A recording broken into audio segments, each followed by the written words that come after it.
Good morning and welcome to an oral argument session of the Fifth District Court of Appeal.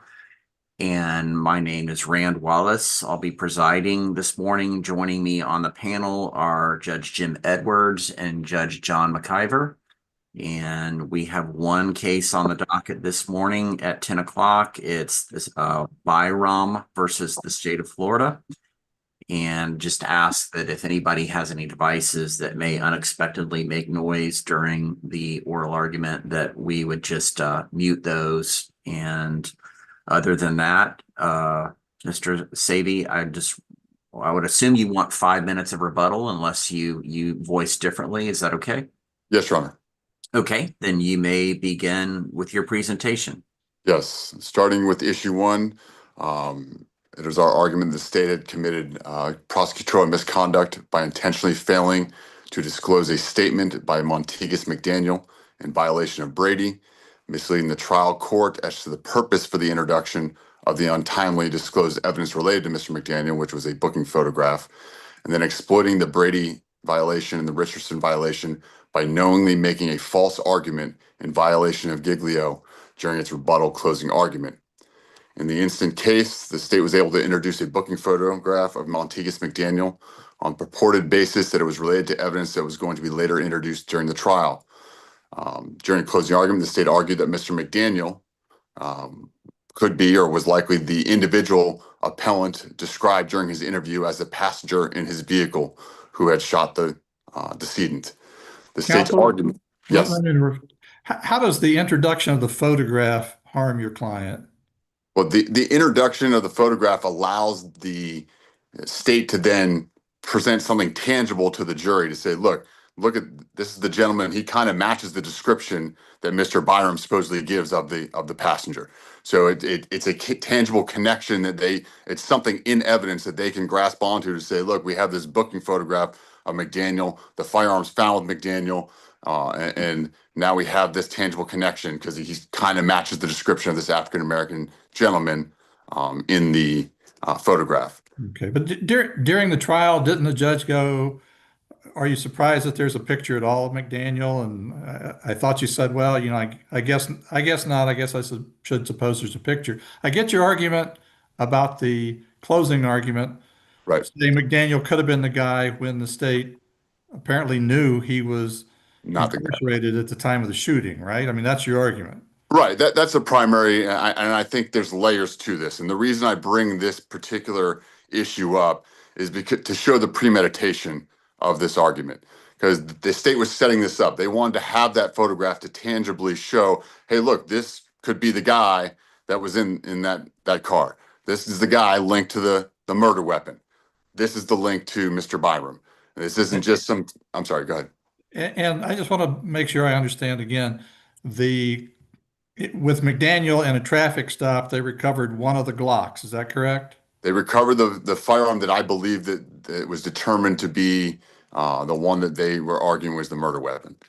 Suppose they found, I don't know if they found more than one. I can't recall that, but they did find the one that they're saying was the murder weapon. Well, right. There's a Glock 19 and a Glock 43. Both of them through FDLE, they determined had fired some of the casings found at the shooting. It wasn't that clear to me, and maybe Mr. Pallas can clear it up, which one they really pointed to as the murder weapon. But in any event, when Mr. McDaniel was stopped, your client was not with him when that particular Glock was recovered. In fact, your client was not present when either Glock was recovered, correct? That is correct. He was actually incarcerated. He had already been charged and I believe indicted by then in this case. So the whole, basically they wanted to try to tie this firearm back to Mr. Byram. They felt that that was an important argument to make, and in doing so made an argument that was patently false, as demonstrated by the evidence that we were later able to uncover, including that the state's fabricated argument not only directly linked appellant to the alleged murder weapon, but served to bolster then Detective Blugorse's, what we believe is spurious testimony, that the same firearm was a high probability match to items depicted in photographs extracted from Mr. Byram's cell phone. It's our contention the state violated Giglio when the assistant state attorney argued in the rebuttal closing argument that Montegus McDaniel could have been the appellant's passenger, He was clearly incarcerated in the Orange County Jail on February 25th, 2020. Not only, even if the state didn't have the actual records at that time, the way that they interviewed him, they did not view him. They basically said they weren't going to charge him. They just want him to cooperate. They wouldn't go to someone that they believed was potentially the shooter in this case or involved in being in the case and say they aren't going to charge them. And so they knew that. He told them they were incarcerated. And those agents that went to interview Mr. McDaniel did so at the behest of this prosecutor. So to say that they didn't know that, it boggles the mind. I don't see how that's that credible. And this also ties in, does it not, to the argument you make about the identification of the pistol from photographs as being the same Right. online pistol and the pistol in evidence, correct? Correct. Correct. And the witness did tie the murder weapon picture to the actual pistol, correct? Correct. I'm not saying whether he did it properly or not, but he did offer that testimony and that opinion, right? He did offer high probability matches what he said to images that were supposedly taken from Mr. Byram's cell phone, enhanced and provided to him to match to known evidence photographs of the firearm that was recovered from the vehicle with Mr. McDaniel. So yes, that this is all tying in together. I'm glad you're pointing that out because this all ties in together. That's why they're making this argument, because they want to tie this all in together for the jury.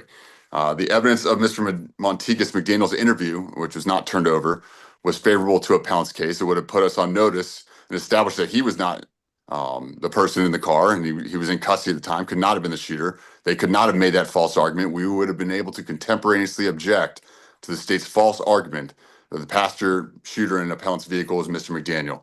It would have prevented the state from improperly implying there was a connection between Mr. Byram and the murder weapon through Mr. McDaniel. The obvious purpose of the state's argument was to portray Mr. Byram as a liar while simultaneously linking appellant Mr. Byram to the murder weapon. Worse, and it's in the record as well, that the state responded falsely to our post-trial request for a copy of the McDaniel interview by denying any knowledge of it initially. We were able to get it through the agency, and that's how we provided it to the court. To say that they didn't have it, they didn't know about it, it doesn't hold water. I think that my point's clear. The proper disclosure of the interview of Mr. McDaniel would have shown he was incarcerated, would have impeached the state's closing argument, provided us with grounds for a mistrial when the state made its false argument. And if there's any reasonable likelihood the false testimony could have affected the judgment of the jury, I think that that's clear. It could have. As you can see, all the connections that they're trying to draw through this potentially, or not potentially, through this false information that they purported and made this argument to the jury. In fact, during the rebuttal closing argument. As to the issue. Counsel, sorry to keep interrupting you, but Yeah, no, please do. I've got questions. That's why we let you come back for oral argument after I appreciate it. had to get the excused absence there. But with regard to, I guess his name is Dacian Lee, they were supposedly Deshaun Lee. Deshaun. Yes. Okay, that makes more sense. Close.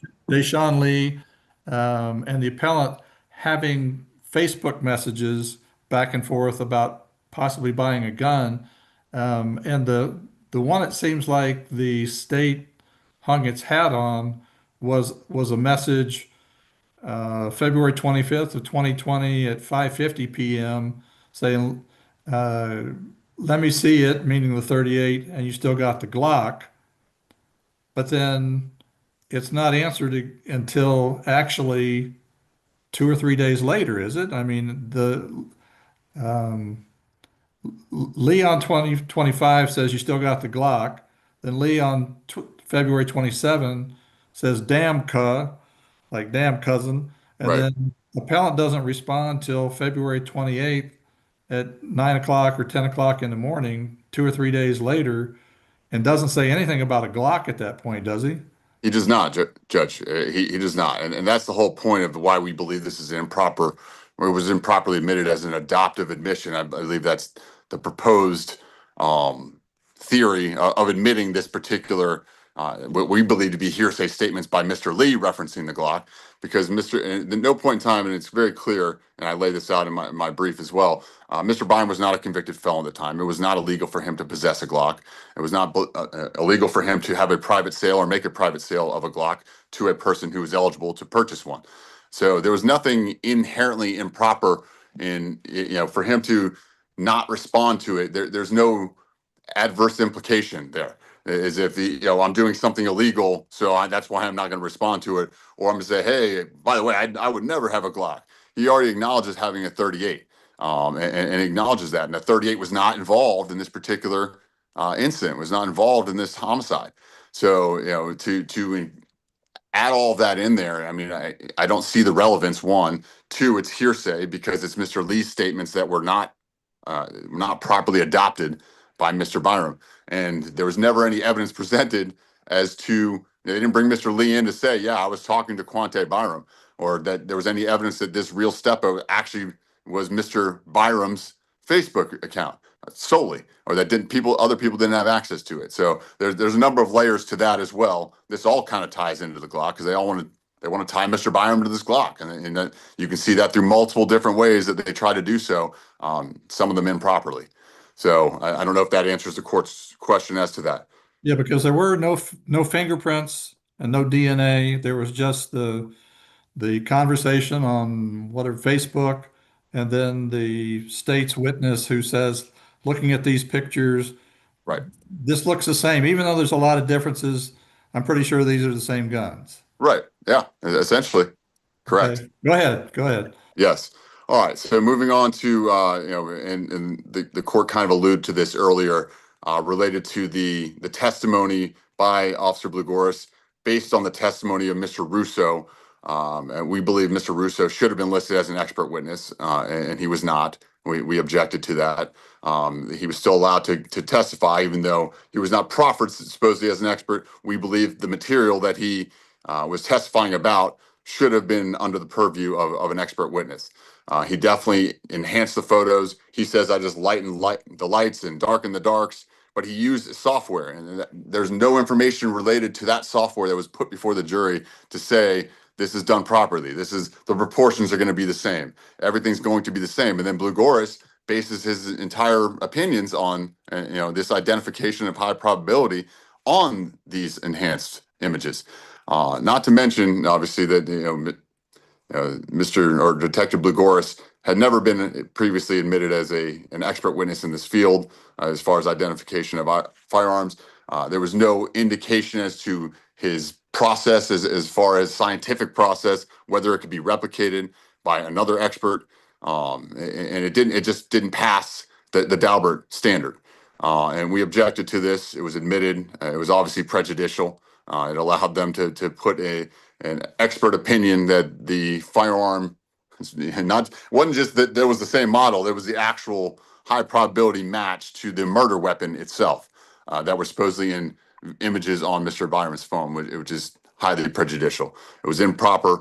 I'll move on to issue 3, which is somewhat related as well. Maybe just briefly, were any of those arguments that you're now making that attack the weight of the evidence? I mean, I understand you're attacking the credentials of the witness, but did you make, or did trial counsel make, any of those arguments about the weight of the evidence in front of the jury?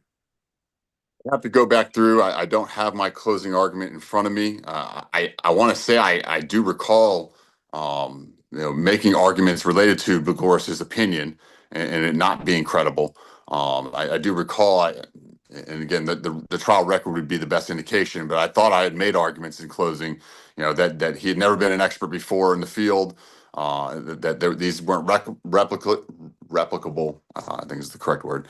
And there was no found sufficient basis for his opinion, his expert opinion.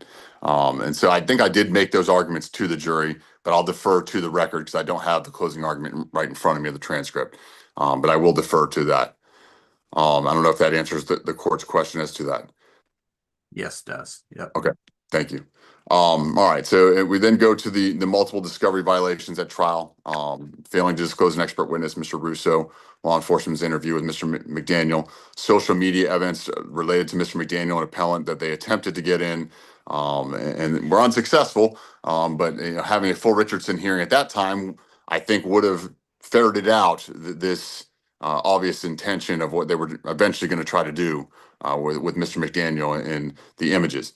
And so I think that the main argument there is the lack of a Richardson hearing, and it ends up prejudicing or being prejudicial to Mr. Byram, having no Richardson hearings related to these discovery violations, including the one related to the mugshot, which was not disclosed until the morning of trial. And certainly I understand, yes, could it be conceivable that Mr. McDaniel has a mugshot somewhere out there? Absolutely, it's conceivable. But for the purpose of, one, it's not relevant, but two, it's dumped on us the morning of trial right before this witness in a premeditated fashion, because they were setting this whole argument up, and that was the whole basis moving forward. And this was just the first thread, so to speak, of this theory that they were going to put before the jury.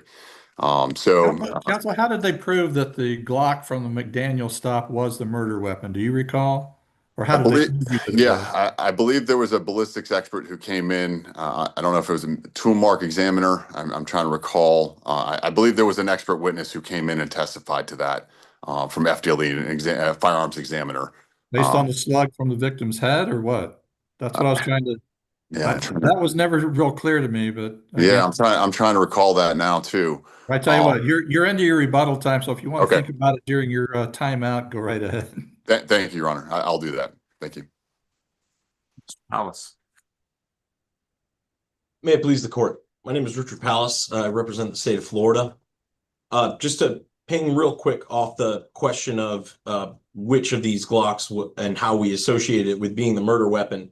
Mr. Savy's correct that the FDLE expert had been testifying to this, and I believe the exact words spoken by the expert we had from FDLE was, when going off the Glock 19, the one found on Mr. McDaniel, and the one compared by our firearms expert, they used the phrasing correspondence of individual characterization was my understanding, and referring to it as conceivable plus, paraphrasing there, where they felt they could not have obviously take that particular bullet and test it with that exact firearm, but they were able to say that they could not rule it out. And I believe that's where we went with that being the murder weapon, Your Honor.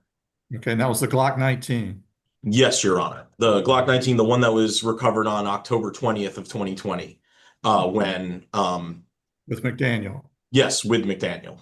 Okay. How is it that the assistant state attorney who actually tried this case sent somebody over to interview and learned, or should have learned through that interview, that McDaniel was incarcerated at the time of this shooting, and then stands up in front of the jury and says, hey, I could be McDaniel was that shooter, kind of matches the description. And on top of that, saying that the appellant was not ratting him out because he was afraid he'd turn around and rat out the appellant. I mean, how do you make that argument knowing what the assistant state attorney knew? Well, Your Honor, just for clarification, I believe that argument, only half of it goes towards McDaniel. I agree, when we're going off our earlier prongs of Giglio, that the state is imputed its knowledge from sending its investigator to speak to Mr. McDaniel and him saying, oh, I was in jail during that murder. Right, but it wasn't just the state as an entity. It was this particular prosecutor, I thought. Am I correct on that? Your Honor, that's correct. I believe she is part of the email chain that sent the investigator to speak to him. So she knew that the investigator was speaking to him, and the email chain, I want to just say, before we can say that this was something that was premeditated, the email chain, she doesn't necessarily say nothing exists. She says, I don't have an audio jail recorded with him. From what date and what case? I mean, obviously that interview was taken a long time ago. I think those emails between her and the investigator traced back to 2023. This trial happened in April of 2024. It's entirely possible that that slipped her mind, but to go into the argument, and of course, what we stated as the state in our rebuttal, I agree that stating McDaniel might be the person who did it, but us knowing that there's the possibility he was in jail because he said so and told us in an interview, that is obviously a falsity there, but it's our opinion that that is not prejudicial under the Giglio, or well, material under the Giglio analysis. Sorry, I didn't mean to cross our Richardson and Giglio here. But importantly, we're stating that we keep saying he doesn't want to rat on McDaniel. While this is all within the same two paragraphs of the rebuttal argument, where the state's going into this, the state doesn't continue repeating McDaniel. The state keeps saying the passenger. I mean, there's no, I believe we don't have anyone disputing that there was a passenger in this car. No one's arguing that the defendant was both driving and leaning out the passenger side window. But the fact of the matter is we don't have the passenger here. And I think that on line 11, line 14, line 15, that's the first four mentions of passenger. We're never tying it back to McDaniel. While in context, one might read it that way, I think it can be read the other way, that we were not trying to put all our eggs in the basket of McDaniel. And importantly, No, but in fairness, just being objective, that was certainly a suggestion that McDaniel was the passenger. And since he was the passenger and later found to be in a car with the murder weapon, that therefore he was the shooter. I mean, not that, I mean, there's some consistency there. I'm not arguing that it's not consistent, but the fact that the state knew either actually or through its agents that he was incarcerated at the time, that takes away a big chunk of it from McDaniel was the passenger to, well, McDaniel had this gun, we don't know how he got it. That's a totally different argument. We don't know who McDaniel, we don't know how he got it. And then there was an effort, but I think, as Mr. Savy said, I think the objection was sustained when the state tried to have somebody say that he knew they were friends somehow, that McDaniel and the appellant. Yes, I think that was sustained, but when you make an argument and closing argument and then come back and say, well, it really wasn't prejudicial, you don't make any comments in closing argument hardly unless they're intended to prejudice the other side and you intend the jury to rely on them. You got 20 minutes or 30 minutes or whatever it is.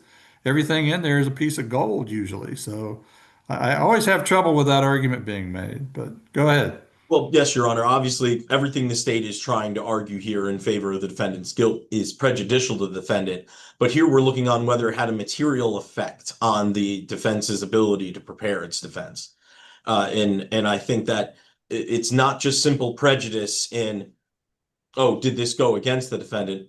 Certainly it did, but it was not material in our opinion here, especially because the state makes the arguments that this gun can be brought in, whether it was sold or whether it was a potential passenger holding on to it. I don't think I can argue in good faith Mr. McDaniel has the gun because he's the passenger, knowing what we know now, based on what was revealed in the motion for new trial. But I do think that I think that those Facebook messages, it shows that he did have Glocks and he was willing to part with those Glocks, even if he doesn't say, yes, I will sell you the Glock. I don't believe we're stating I'm only going to sell you the 38. I do not have a Glock. I think that goes to weight and not the admissibility of whether we had an admission. When you talking about the Deshaun Lee series of messages back and forth, That is correct, Your Honor. and that's discussing the Glock 19 in the way y'all prepared and argued the case.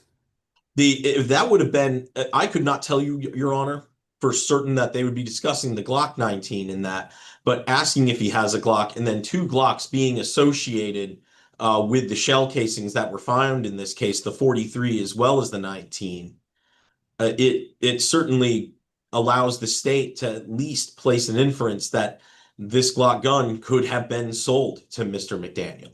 So, Mr. Powell, are you making you're not arguing the implication that the gun that Judge Edwards was talking about as discussed in the Facebook exchange was the actual murder weapon? Is that correct? I would go that we are either talking about the murder weapon or we are talking about the other weapon that was used during the same criminal episode. Well, That's- isn't the argument that was made, I believe the argument was more clearly or precisely made that that was the actual murder weapon and there was a transferred intent or admission or affirmation from the defendant that he was interested in acquiring the actual murder weapon as described in that Facebook post. Is that correct? Oh, yes, Your Honor. I miscategorized how we placed it in our closing arguments. I was just looking at it more from just the cold record of that, of knowing which firearms were brought in and then the conversation itself. But yes, saying you still have that Glock, I'm just thinking of the fact that we had 2 Glocks involved in this same shooting with casings that were found on the De Leon Road.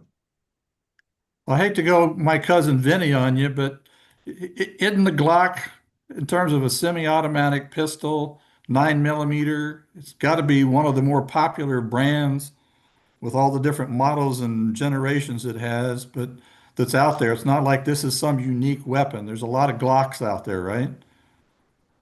That is correct, Your Honor. The expert firearms witness that we presented spoke at least about 5 generations of Glocks. Right. And we don't know what Glock Lee is talking about, do we? But we do not, Your Honor. The state is, of course, we're going based on the inference of which Glock Lee is referring to. And appellant doesn't make any response at all to Lee's inquiry on the evening of February 25th until a day and a half, 2 days, 3 days later on February 28th.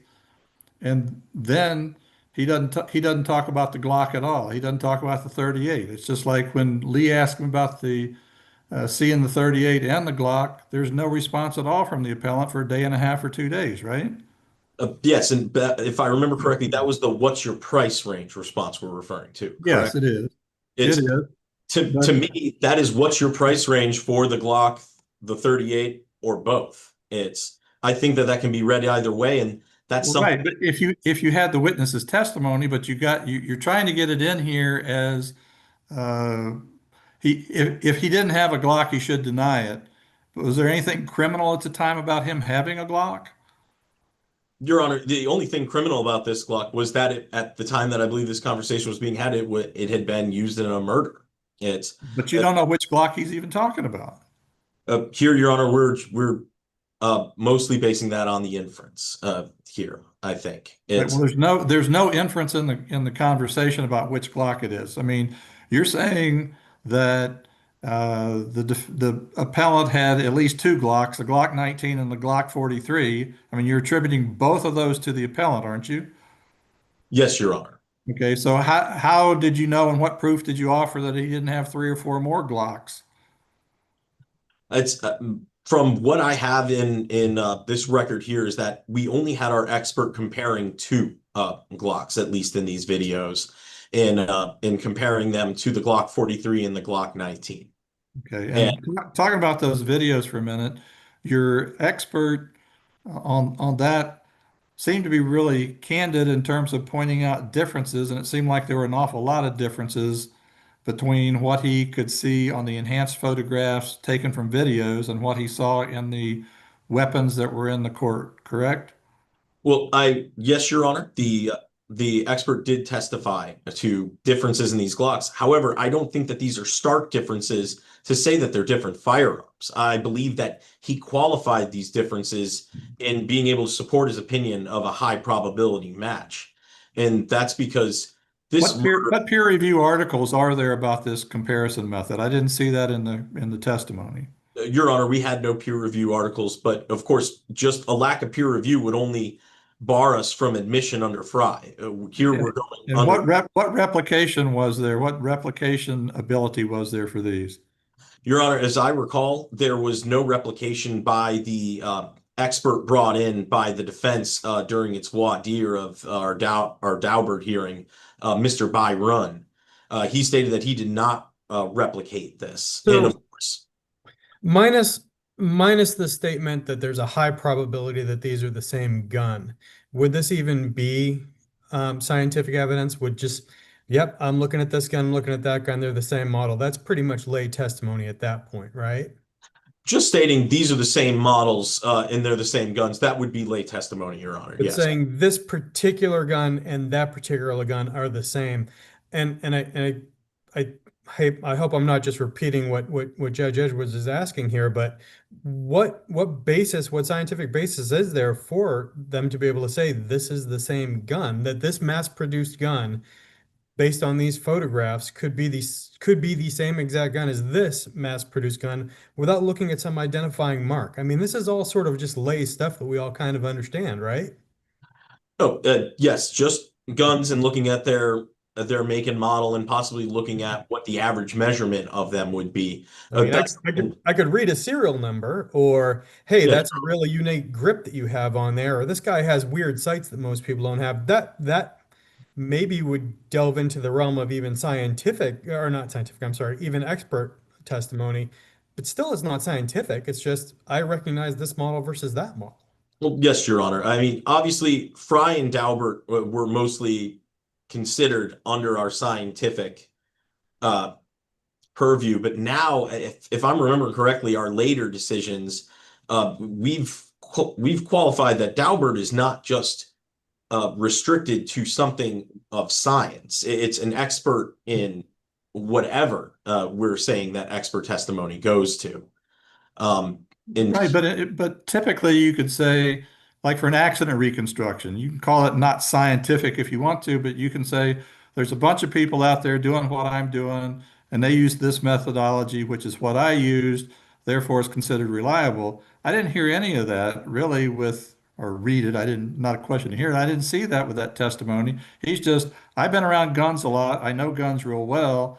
This one gun has a sticker on it, but doesn't here, or it does have a sticker and didn't there. And stickers are easy to put on. It has these wear marks here that it didn't have before, and that could be because it was used some more. I mean, like I say, I think your guy was being honest in pointing out differences in the guns, but I don't think he used any kind of real expertise or explained how his expertise in identifying and be familiar with different guns explained how he could look at guns that looked different in one setting than they did in the court and go, these are high probability the same gun. I mean, what's the expertise there? I think Judge McIver and I are trying to struggle and ask the same question in different ways to get an answer. No, yes, Your Honor. I understand that. And just to go based on these firearms, I mean, he begins with, before I believe he even worked in law enforcement, he discussed working under a master gunsmith. He discussed working for numerous gun companies. He discusses how he does firearms training with. Right. He worked for Red Dot. He was a gunsmith, all the rest of it. That's all great. That shows he knows he knows guns. He may know how to sell them. He may know how to repair them. But in terms of, there's no specific training. I mean, he's got the program, I guess they use for facial identification that he then uses for gun identification and doesn't really talk about how anybody else has done that too much. Does he? If I'm remembering correctly, sorry, Your Honor, he puts a certain special emphasis on some portions of this firearm. I mean, after he states this must have been from where, because this is months later, or if this sticker could have been removed or placed on afterwards. At one point, we talk about I believe we had said an in-faceted hood regarding one of the Glocks. I think that was when he was discussing the Glock. That would have been under page 1639. So that would have been when he was discussing the second Glock recovered in October of 2020, which would have been Glock 19, our perceived murder weapon. I think here, had he just said, I know Glocks, I know what they look like, I had these photos in hand so I could get a very good look at them, I'm holding the same Glock and comparing it to them, maybe that's not enough. But he proceeds to go based on piece by piece of the firearm throughout this testimony. I mean, this is starting in, I believe, as far back as the 1500s and goes almost up just in its qualifications when we held the Daubert hearing. It went on for, I mean, hundreds of pages of this transcript, in my opinion, if I'm remembering my pages correctly here. But regardless, I think all of this goes to weight more than it goes to inadmissibility.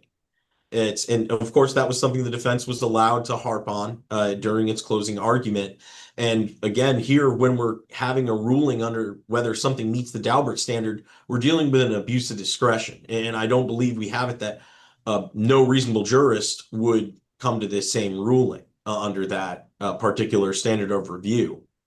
And just to return to Well, that and the reason why we have that prohibition against admissibility is you're leaving the weight so incredibly ambiguous that the veneer of expertise overwhelms that.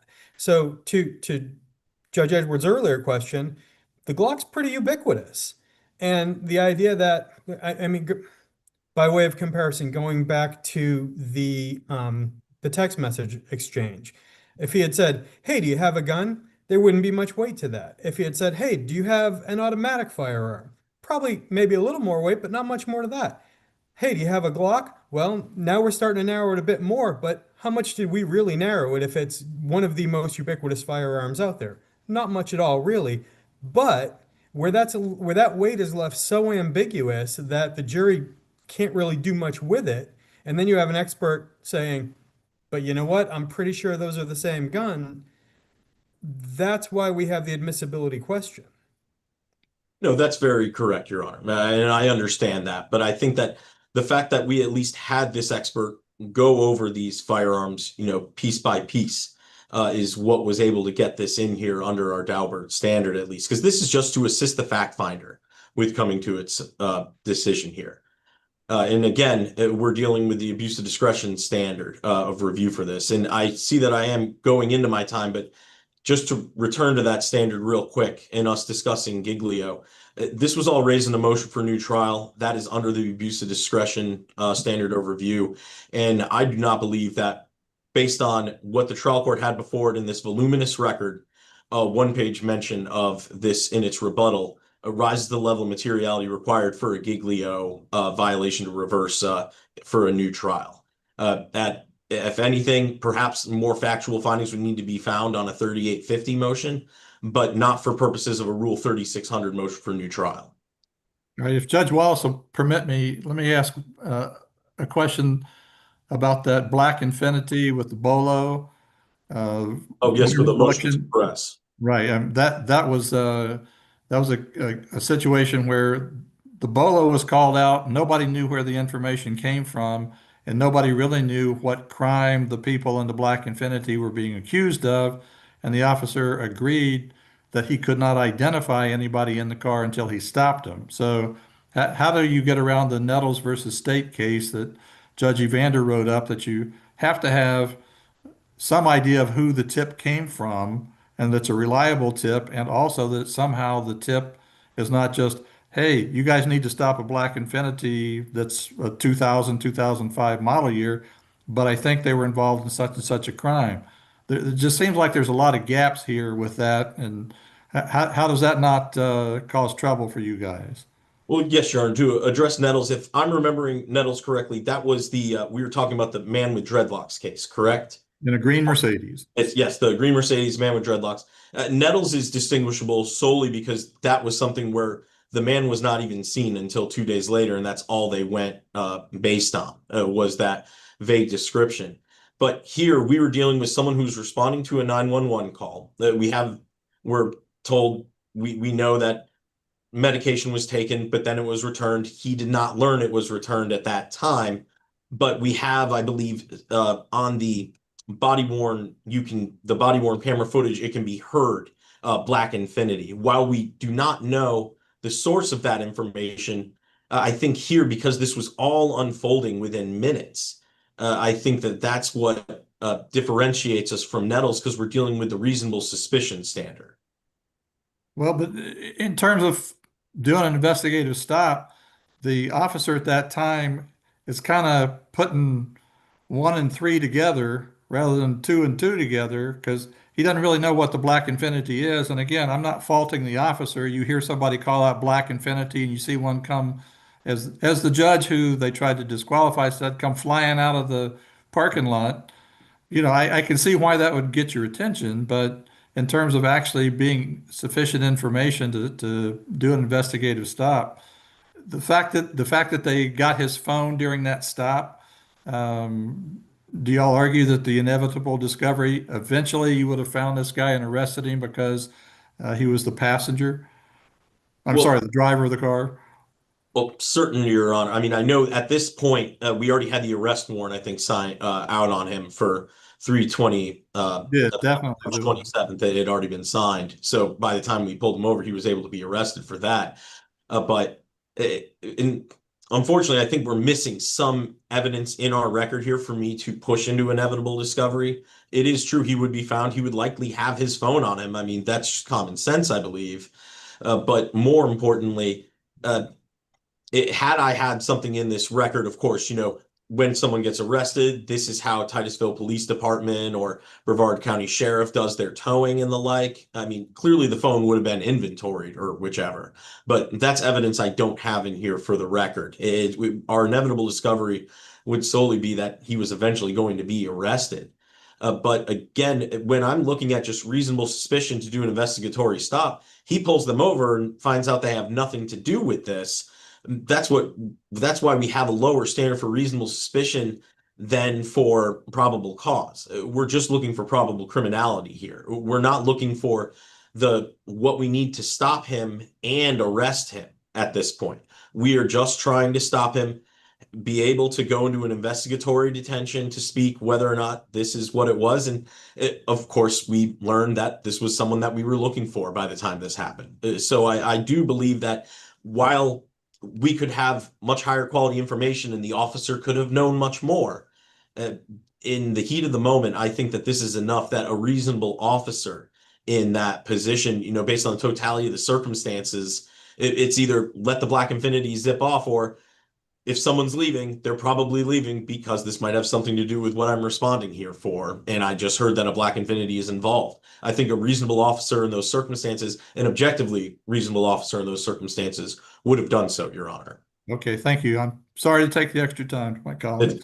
Sorry to bleed too much into this, Your Honors, but if there are no other questions by this panel, I ask that you affirm this case. Thank you. Mr. Savy. Yes, thank you. And I'll give you some additional time. I'll give you an additional 2 minutes tacked on to what you already have. Thank you, Your Honor. Yep. I appreciate that. All right. So going back to, and I want to talk about something that we just talked about, the inevitable discovery as it relates to what I am arguing is an illegal traffic stop with insufficient reasonable suspicion to conduct it. The inevitable discovery says that they must have, it says, as Appellee's argument, Appellee's phone or appellant's phone would have been inevitably discovered. It is Appellee's burden of proving that this discovery exception applies. I don't think that they can. They didn't even have a search warrant at the time for the phone. To say that, and again, and the state even concedes, they didn't have their inventory procedures. They didn't have what they would typically do if they conduct a traffic stop and encounter Mr. Byram sometime in the future. Appellee's argument failed to show how Mr. Byram's cell phone, which again required a warrant to search, as we know from the case law, would have been inevitably been discovered by law enforcement when they made no attempts to obtain a warrant to seize and or search his cell phone prior to this illegal traffic stop. So I don't think that it meets, the state meets their burden as it relates to the inevitable discovery exception applying in this case. So going back to the original argument, and the state argues, well, it's not necessarily material. And so it doesn't seem like they're arguing it was not improper or that it was a false argument at this point in time. So I do appreciate that concession. It is absolutely material. As the justices on this panel have pointed out, it was weaved into a tapestry of a theory that the state had. And the theory the state had was that Mr. Byram knew this person. And the whole point of that theory is that Mr. Byram knows this person is not just some guy he picked up to give a ride to, that he knew and was friends with or was associated with, because it makes Mr. Byram's account to law enforcement that he was just driving because he was scared of this person. It makes that duress argument, and it lessens the impact of it, and it makes it not believable for the jury. If they believe that he knows this guy, he's friends with him, and he's driving this willfully, he's continuing to I guess, follow this vehicle willfully, not at the direction of this armed individual in his vehicle, then he's guilty as a principal. That's an overt act, and that's the only overt act that the state alleged, other than this spurious argument that he might have been shooting at the sunroof that they came up with at the last minute during trial. So as it relates to the principal theory, the main focus of this whole Matigas-McDaniel theory, from the mugshot to the association on Facebook and the images that they never actually tied in together, they said they were going to, and that was their proposed basis for bringing that mugshot in, and they never tied it together as they told the court they would. And then to, going so far as to argue that Mr. and what I perceive to be burden shifting, Mr. Byram didn't say anything about who he knew the passenger to be, Mr. McDaniel, and their theory, because Mr. McDaniel would come back and then rat on or inform on Mr. Byram and say he was shooting out the car too. I mean, so it's not, they took it a step further than just saying, oh, it could be Mr. McDaniel, and to say that they used the word passenger after that as to somehow mitigate the fact that you can't unring that bell. To say that they're not associating that, and just because they're not using Mr. McDaniel's name every time they say passenger, I don't think holds water. So, and I wanted to go a little bit further into the traffic stop, because I think that is a good point brought up by the court. There's no conceivable link other than temporal between the two alleged, the 911 call, which doesn't reference a vehicle at all, doesn't reference a direction of travel, doesn't reference that this person got into a vehicle, and then this vehicle supposedly leaving temporally similar. That's all we have. That's not enough. If Nettles, we had a green Mercedes, which is a far more unique vehicle than a black sedan. I mean, Infinities, I'm not saying they're the most, probably not as common as Toyotas or Hondas or the like, but that's a far more common color for a vehicle. And we don't have any, we had the dreadlocks in Nettles. We don't have any matching description until the vehicle is pulled over afterwards. So Nettles is right on point. If there wasn't reasonable suspicion in Nettles, I don't see how there could be reasonable suspicion in this case to pull this vehicle over based on what this officer had. And I certainly understand, as the court pointed out, why this officer might say, okay, and associate that these could be related. Certainly in the moment, maybe he thought they were related. I can see why, because he's getting this information in real time in response to this other tip. But the fact is, the matter is, the evidence in the record is what we look at. And the evidence in the record does not connect these two in any way other than temporal, and that's not enough.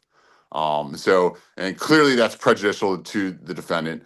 His cell phone is brought in, and all these, prejudicial, which I've found to be more prejudicial than probative, and that's another argument we raised.